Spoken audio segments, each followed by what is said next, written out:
Okay, in this video we're going to have a look at uploading the new DSP programs into MEM1 and MEM2. These are the actual code that produces all those echoes and effects that the Blue Nebula is capable of producing.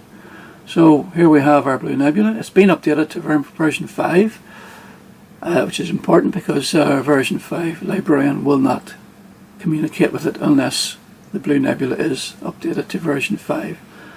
At the moment we have a notice here saying not connected because we need to choose the correct COM port.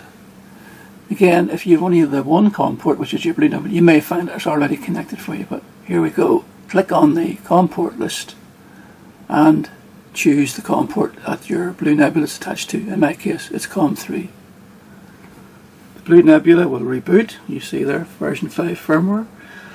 And the notice now says in green it's connected. So we're ready to go. Okay, so we're going to update MEM2 first. That's the default. This is already selected, so we choose upload DSP. Click on that. Again, a warning, make sure this will not work if your Blue Nebula does not have its 12 volt power supply connected. Even though you're plugged into USB and you see the display, this will not work unless you've also got the 12 volt plugged in, which you see there I have in as well. So just click OK once you've read that. Make sure you have your 12 volts connected. And again, the browser, find where your MEM2 has been downloaded. Here it is. Make sure you click the hex file, not the label file. The LBL file is the label file which tells the Blue Nebula what to display for the different knobs and effects, but it's the hex file you choose. Click on that. Click OK, open, and your Blue Nebula will display new DSP code loading to MEM2, and on the Librarian it also confirms that Librarian is sending DSP code to MEM2. This takes a little while, so just be patient, and when that display on the Blue Nebula goes back to showing the patch that you had before, then that upload of DSP code has been completed.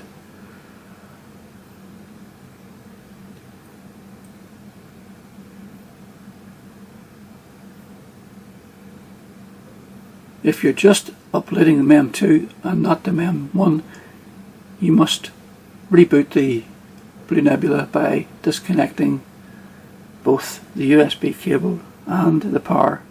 But I'm going to go ahead. There we are, MEM2 has been uploaded.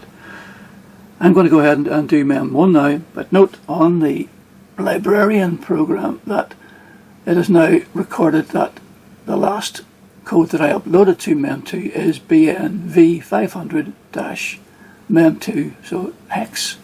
It's just confirming that that's the latest version 5.00 DSP code. When you open up your Librarian again in the future, it will remind you which version of DSP code is in your Blue Nebula. Right, now we're going to do MEM1. Click on the MEM1 button, make sure it's selected.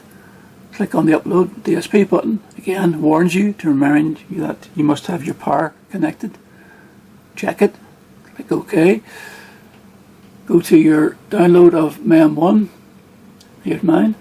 MEM1 hex. There's no label file required for this. Just make sure again it's the hex file. Click open. Blue Nebula says new DSP code loading to MEM1, and again the Librarian confirms that it's sending code to your Blue Nebula. Again, we just have to wait 50 or 60 seconds while that happens, and once that's completed the Blue Nebula will return to its normal operation. Just remember, if you did upload MEM2, you need to power down the Blue Nebula completely by removing the USB cable and the power and plug it back in again to ensure that all those nice new codes have been updated properly.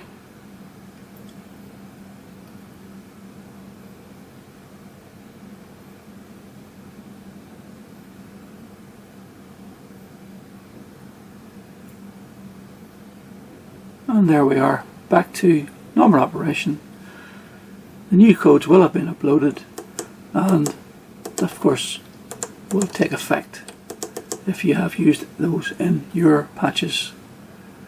Okay, so DSP code provides the digital effects for all the echoes, not to be confused with the patch code, which sets the different settings for your patches.